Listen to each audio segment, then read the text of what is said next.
వాళ్ళ మీద ఆధిపత్యం చెలాయిస్తున్న దొరల గడీల మీద పిరంగులై పేలి గడీలను నేలమట్టం చేసి మనకు ఒక స్వతంత్రాన్ని సిద్ధింపజేసిండ్రు సాయుధ రైతాంగ పోరాటం అది. ఆ తర్వాత ఉమ్మడి రాష్ట్రంలో మంచి జరుగుతుందని, సామాజిక సమస్యలు పరిష్కారం అవుతాయని, తద్వారా మన జీవన ప్రమాణాలు పెరుగుతాయని 6 దశాబ్దాలు ఎదురు చూసినాం. ఆశించిన ఆకాంక్షలు, మన ఆలోచనలు నీరు గారిపోవడంతో ఇక పోరాటమే ఊపిరిగా, ఈ పోరాటం ద్వారా అయినా మన సమస్యలు శాశ్వతంగా పరిష్కారం కావాలి, ఇక దానికోసం నడుము బిగించాలని ఉస్మానియా కాకతీయ యూనివర్సిటీల విద్యార్థులు నడుము బిగించారు. మొదటి దశ తెలంగాణ ఉద్యమం కావచ్చు, మలి దశ తెలంగాణ ఉద్యమం కావచ్చు.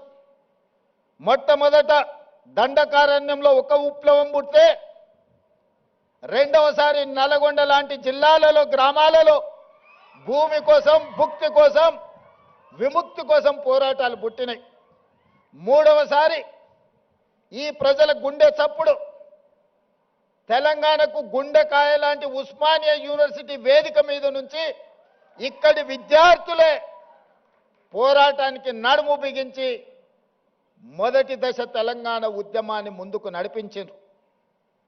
ఆనాడు తెలంగాణ ఉద్యమ సమస్య శాశ్వత పరిష్కారం జరగకపోవడం వల్ల వందలాది మంది ఈ యూనివర్సిటీలో చదువుకున్న విద్యార్థులు అడవి బాట పట్టిర్రు, నక్సల్ బరి ఉద్యమాలను నడిపించారు.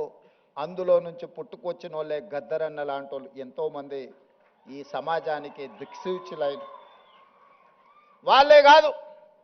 ఈ ఉస్మానియా యూనివర్సిటీ గొప్ప ఆర్థిక మేధావి పివి నరసింహారావు గారిని, ఉత్తమ పార్లమెంటేరియన్ జైపాల్ రెడ్డి గారిని, పోరాటాలకు స్ఫూర్తినిచ్చిన జార్జి రెడ్డిని, ప్రజా యుద్ధ నౌక గద్దరన్నను ఈ యూనివర్సిటీ మనకు ఒక గొప్ప వరంగా ఇచ్చింది. చాలామంది మేధావులు, ప్రపంచంలోనే గుర్తింపు పొందిన జ్ఞానులను ఈ యూనివర్సిటీ మనకు అందించింది. ఈ యూనివర్సిటీ మలిదశ తెలంగాణ ఉద్యమంలో మనల్ని అందరినీ ముందుకు నడిపింది. ఆనాడు